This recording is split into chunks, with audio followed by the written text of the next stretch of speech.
Hey, what's up, guys? In this video, we are going to be taking a look at and examining two of the videos that Skrillex posted recently.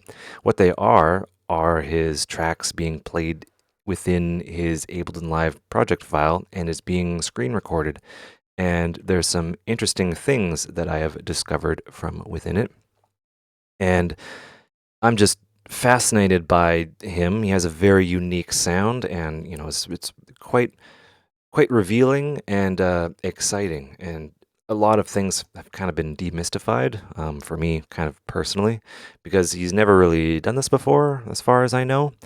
But yeah, the two tracks are called Mumbai Power and Fuji Opener, which is also known as Ping Pong, as far as I know. So we're gonna look at the Mumbai Power track first.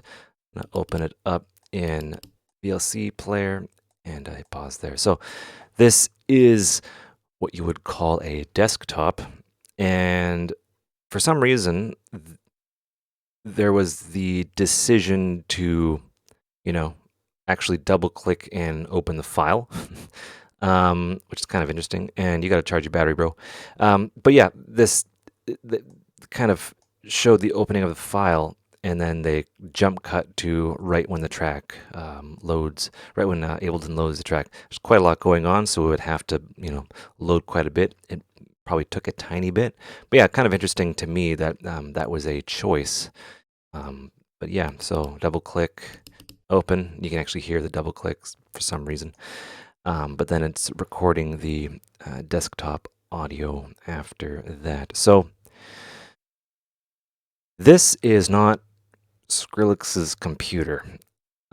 This is Andrew Gold's computer, and I believe, as far as I know, he's been like a right hand person, tech, and I don't want to say assistant, but like all the above. So when Skrillex has like a technical thing, or it's just like, hey, like my laptop broke because whatever, can you reinstall everything? This is what among other things, what this guy does. He's been doing it for 8 years. And yeah, so basically what I think went down is, Skrillex sent the tracks to him, and then he opened them the from within his computer. So there's references to a gentleman named Andrew Gold, so that's why that name is there. Skrillex, as far as I know, does not really use UA stuff, just because it's not very conducive to touring, to kind of bring that stuff around, as far as I know. So a lot of this stuff is super interesting, and you can really get a glimpse into his kind of creation process. And there's references to other tracks. There's references to like how Ableton will consolidate or freeze tracks, how it did like before without the date. So there's references to earlier versions of Live from within this. So they're very kind of long, kind of drawn out projects. Bits and pieces of other projects are dropped in. And yeah, let's kind of hop to that. So he's using Pro Q3 quite a bit. The majority of what he's using is Pro Q3, OTT, obviously, and Pro L. Like there's no compression. He uses the Pro L as a compressor, and you'll notice that he has very slow releases and things like that. And the reason why, I guess, that's how he gets his like absolute kind of power and loudness.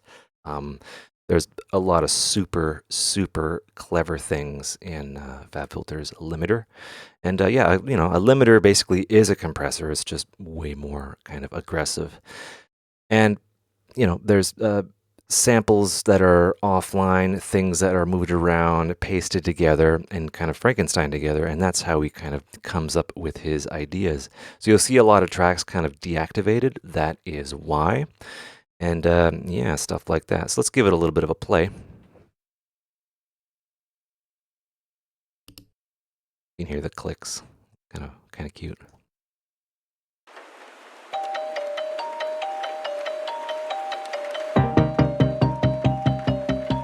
Right. So very kind of, run of the mill EQs. He also uses stock Ableton reverb with OTT. And what that does is that creates a really kind of wacky reverb profile in the sound. And, right here, I hope you can see that for Audio 1, that is kind of a frozen or consolidated track from a previous version of Live. So this track has been kind of in the works for quite some time.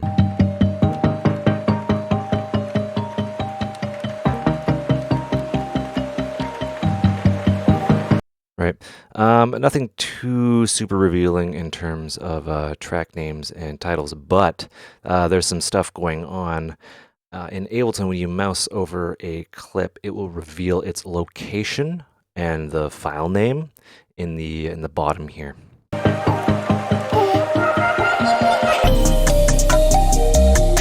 Right, so just typical kind of thing going on there. Let's go a little bit forward. Okay. So reverb is on-off automated. What's really interesting to me is these are the kind of stock settings, and basically the only thing that he adjusts is the decay and wet dry. And I'll actually kind of demonstrate that. I'll just move that over there. When you drop in a reverb of sorts, the it looks like so, and it matches here as well. This one's off. What he adjusts is the decay time and the wet dry, and same with the OTT right here. Drop that in. Essentially, that is we can look at that.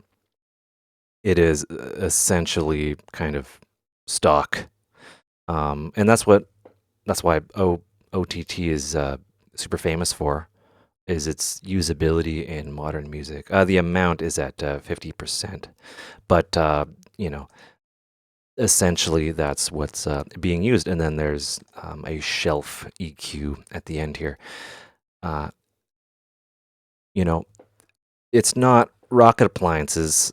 But what makes his tracks special is the polish and using extreme effects in a creative way. So when you have like crazy OTT on, whatever this is, I think they're bells or whatever, you need to kind of condition before you send it into the OTT.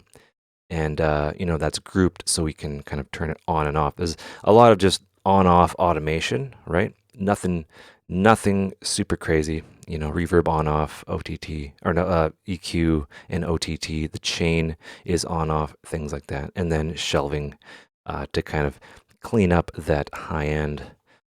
But yeah, let's continue.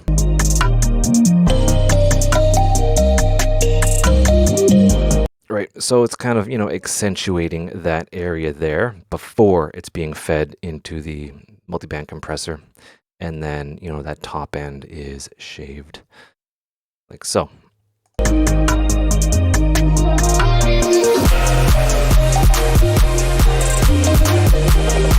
let's go.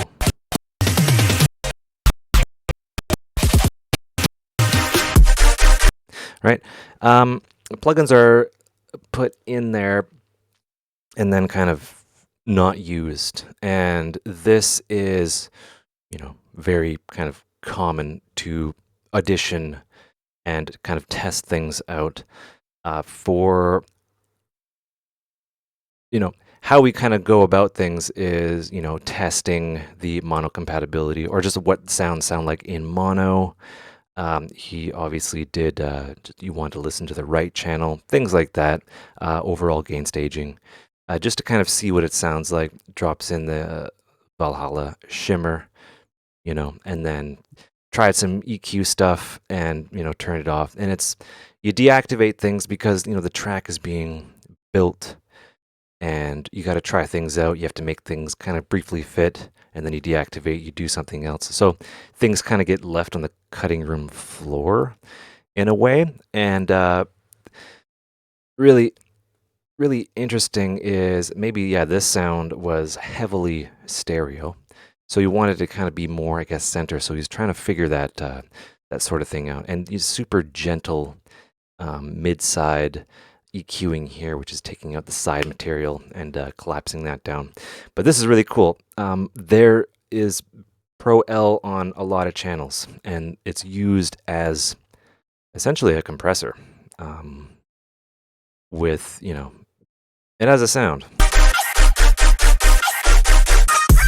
Oh, I thought he was going to open that one. Anyway, well, you'll open Pro L 2 in a moment, right? So, as we move along, Pro Q3 OTT, essentially the kind of stock settings here, amount down, and then he killed the output, and this would be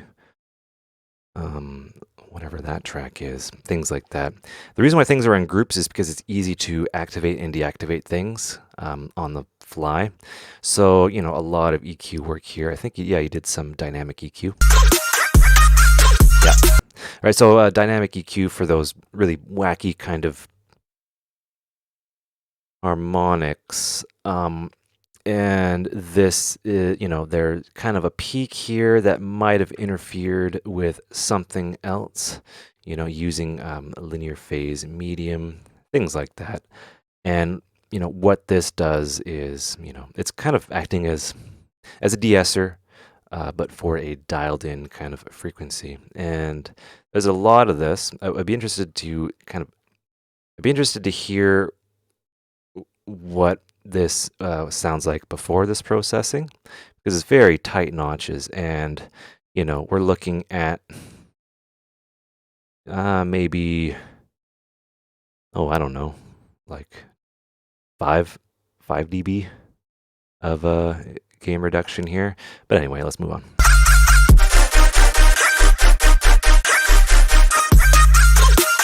Right, so this is more of like, I guess, a broadband dynamic EQ, and this is new in Pro Q3. So if it's there, and Pro Q3, very usable, super usable, and to do things like that, it's super easy to do. So yeah, it's like if it's there and there's a new technique, why don't you just kind of experiment with it?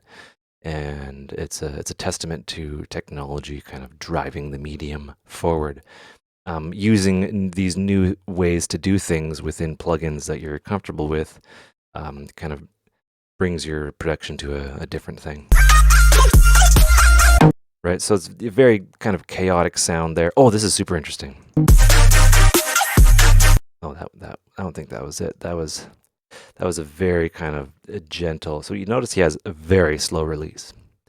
And a very slow release like that,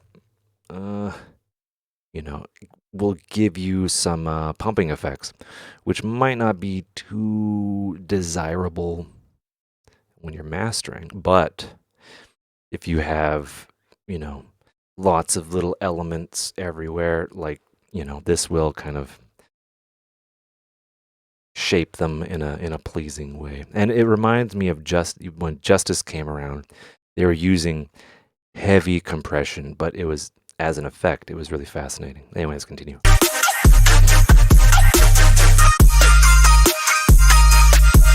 Right, so a lot of frozen tracks I've noticed. All right, so check that out. That is a hefty amount of gain and very, very slow release with the transparency set to, the style set to transparent. I just want to verify something right quick. Right, we can all kind of appreciate what's going on here. So the stereo kind of situation, he changed he used a preset of vocal transparent MKT, right? So where is that? Safe, probably not, but vocal. Okay, maybe it's from a previous one, vocal So yeah, I guess it's a preset that he saved. Yeah, I don't see it here. That's fine. Anyway, yeah, MTK. So don't know what that is, but slow release using this kind of as a compressor, nothing else really, to give it some gain. And there's 15 dB of gain reduction, so it's pretty hefty. Right. Very slow release.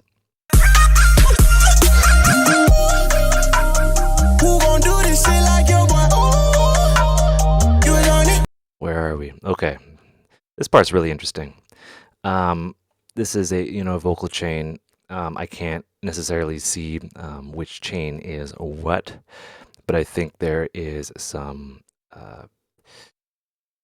parallel processing, obviously. If I'm to guess, I'm pretty sure that this is set up in such a way with the OTT as a New York compression technique. But what's coming up, if I can pause it.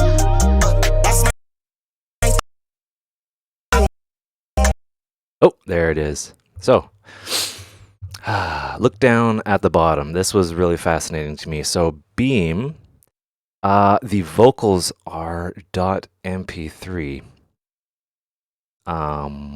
which is fine, I suppose.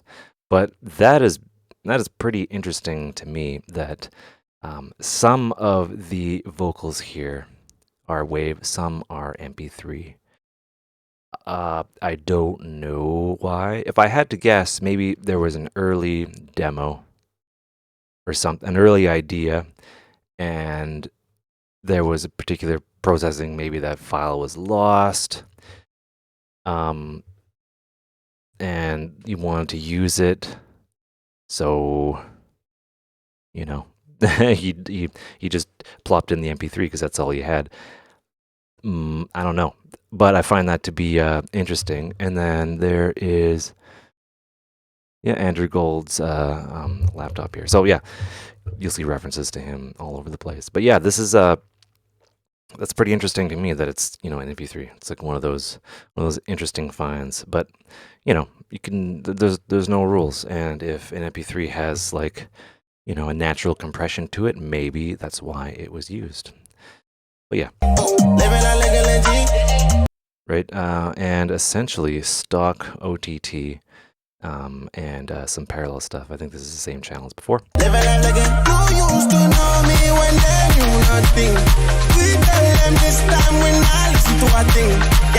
All right, so super cool on the master, camel fat, represent, and Sexmoscope, which is an oscilloscope. So there is a kind of a feel for the waveform and what it looks like that gives a reference to the power that's going on. Or it's because Skrillex's tracks, they do indeed they look like this. All right, and nothing is wrong with that because sonically it sounds really cool. But he wants to kind of reference and see what's going on within the track. Like, what the heck is going on here? Like, that is a spicy meatball. So, like, he wants to reference, and we all have our tools that we've used since the beginning of time and tools that we're comfortable with. And this is one of those tools that's been around forever and things like that. Camel fat has a very super aggressive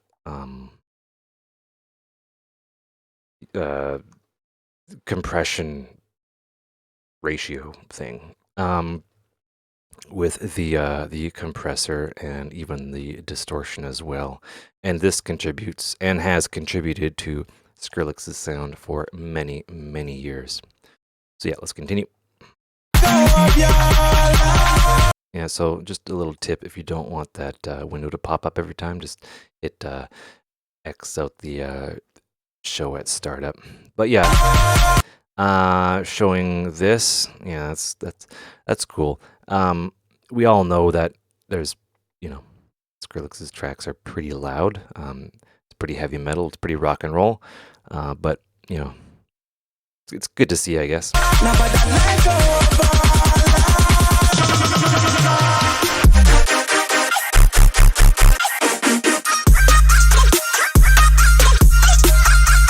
All right, it's pretty neat. Oh, the dimensional expander is being used as well on this channel.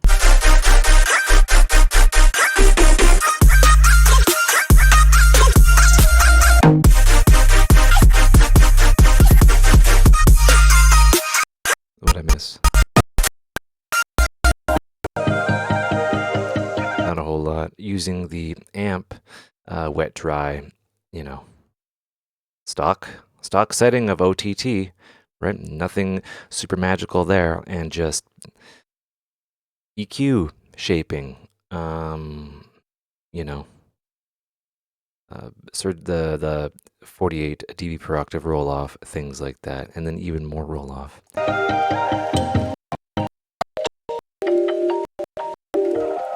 Oh, and there's a little bit of automation, and this is some of the only automation that you actually see. But yeah, it's just super interesting to me.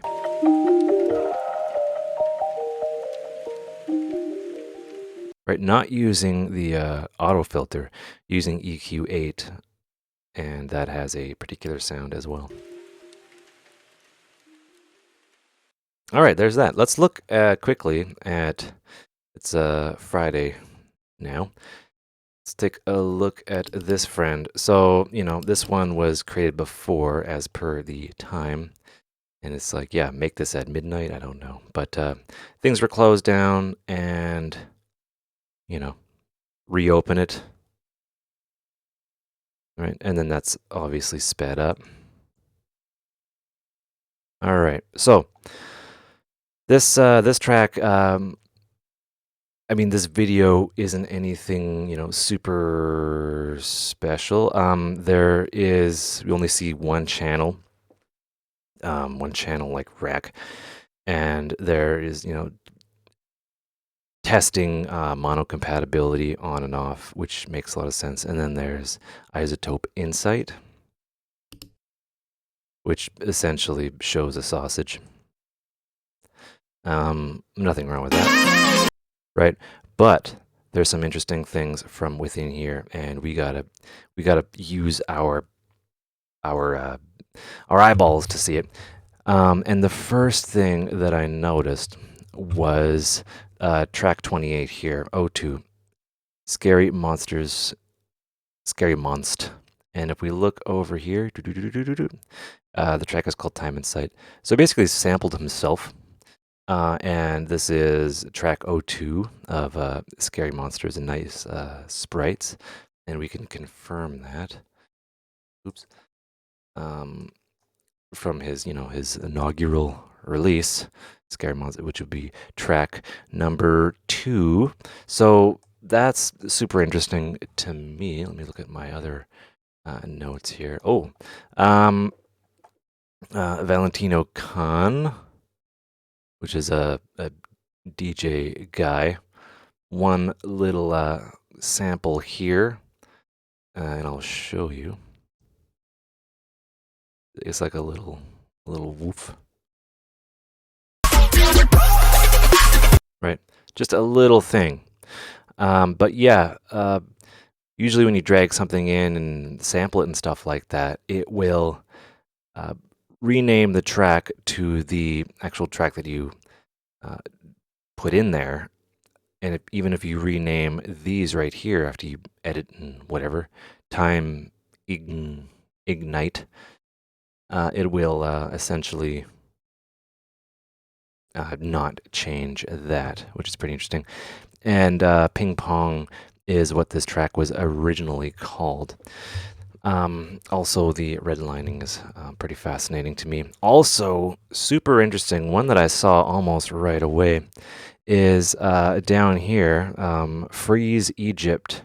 And then you look over here, Egyptian horn. Now that is a track that almost everyone has sampled at one point. The actual track in Ableton is muted. So at one point you used it maybe as a reference or a sound. It was frozen, so I guess one of the sounds he kind of edited and then froze, and then he ended up not using it. But he kind of planned on using it, and it's this friend right here, Egyptian Empire, the horn track. And this is a famous sample, kind of used by everyone. So yeah, it's just kind of revealing there, and how like he kind of names things a vibey melody. Are you a vibrator? Anyway, that is that essentially, and yeah, that is it for that video. I hope you guys enjoyed it. I hope you learned stuff. And I hope that more people do this. It's pretty illuminating and demystifying, and I quite enjoyed it. Anyway, hope you guys enjoyed that video. Hope you learned stuff. Take care and have a good one.